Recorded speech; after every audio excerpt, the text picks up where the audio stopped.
which is a great segue to I've saved the best last for this audience, and I wanted to talk about Syngrafii. I wanted to talk about what it's about. The signing line is it's compliant virtual signing wet ink signatures. But to understand what Syngrafii is, can you let us know how the company was born? Did it start with this, or where did Syngrafii originally come from? Very Canadian origin story because I think it's probably the technology equivalent of a canoe, in the sense that one of our more successful writers, if not the most successful writer commercially in recent times, and both in terms of selling books, but also the book's impact on society, and obviously the acceptance of those books is by her peers in the publishing industry, is Margaret Atwood. And Margaret Atwood had a vision, which was very simple, which was she thought she might be able to sign books remotely instead of having to go to book shows and bookstores, and that you could put a book somehow in a bookstore and she could appear and sign it. And that was the original vision, which became a robotic device called the long pen. And the problem with that at the time is that the publishing industry was obsessed with the challenge that they felt from Kobo and various other digital reading devices, and they thought no one was ever going to buy a physical book. Well, the actual statistics since then, in the last 20 years, have shown that people have returned to the hardcover, paperback cover book, because if you're an avid reader, it's actually more enjoyable, easier to read, even though you might have to carry it around. And I find it easier to retain myself. I can go back to my bookshelves and find a passage from my university days that I could probably not find in a digital version that I read this morning. And there are studies about that. And there's a book that won a Pulitzer Prize about the impact on your brain of electronic reading. So that morphed into a corporate version of the long pen, which is still deployed, oddly enough, post-COVID, not so much during COVID, where people recognize the value of a pen to paper in certain jurisdictions. It's being deployed in 11 countries at the moment. But that laid the foundation for two very simple concepts. One is remote signing of a signature with a video connection, and therefore you could see an e-signature happening. And it also, because of the long pen, takes the cadence, speed, pressure of a biometrically framed signature. And we all, even if I trace your signature successfully, I will never get the same weight on the pen that you will get. And I will never be able to write at the same speed that you can, because we all have that in our system, so to speak. And so I was going to ask you how the long pen worked. Is the long pen take the signature and then recreating signatures over and over, like an auto pen, so to speak? No, it's completely different than the auto pen. The danger with the auto pen is that it's effectively you write one signature and it's stored, and then you have an access protocol, either physical or a key. And we would like to see the long pen be widely adopted in government in Canada, but oddly it's been adopted in some cases in Canada, but at the provincial level, and it's been adopted by government organizations in Africa. But it is better than the long pen, because if you've, better than the auto pen. I've worked on transactions where we've had to get a letter from a federal government minister, and the minister's traveling, and if he or she is not back to Ottawa, you either wait for 2 or 3 weeks, or they use the auto pen. But then the auto pen requires a protocol, or in some cases, they fly letters out to the minister if they're on an extended trip, and they're couriered to the embassy and signed if they're abroad. The long pen allows the minister to look at the letter in front of them on the long pen wherever they are, if they have internet, and watch their signature go on the document that they've just read and see what they're signing, so that they have complete comfort from a governance point of view that they've read it, and which gives them a different, I think, obligation, which is really the original obligation of a Crown's minister, to take responsibility, whereas somebody in your staff pushing an auto pen creates plausible deniability, but it also creates potential for abuse, assuming your staff are ethical. Then there's no problem. So we'd like to replace the long pen in government, the auto pen with the long pen, but more importantly, it's being used by financial institutions, corporate suites. One of the larger social media companies in the United States has a number of them because their executives can sign documents at home that require wet signature, which tend to be real estate or certain governance documents related to being officers of the company, or affidavits, oaths, and things like that still require the wet signature. How did Margaret Atwood's vision for this ease of signing for books at book signings and the long pen, how did that transform into the Syngrafii world we see today? Well, rest assured that Margaret did not take a course in robotics, but I'm sure if she did, she'd be successful.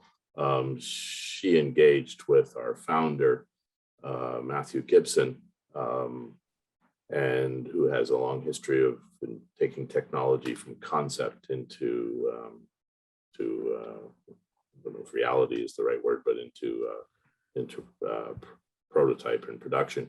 He's a doer. He's a doer. I would say he's a kind of inventor, and also a business person who takes inventions and sees how they have to be commercialized to be viable.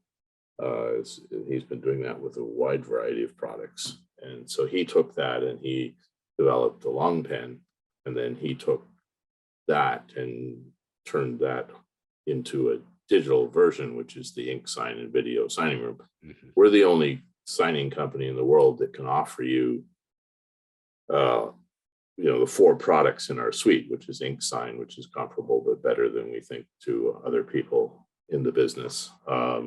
And we have we have video signing room, which the integrated video with the signing, I think, gives better compliance. We have Ink Seal, which we're turning into a full remote online notarization platform this summer.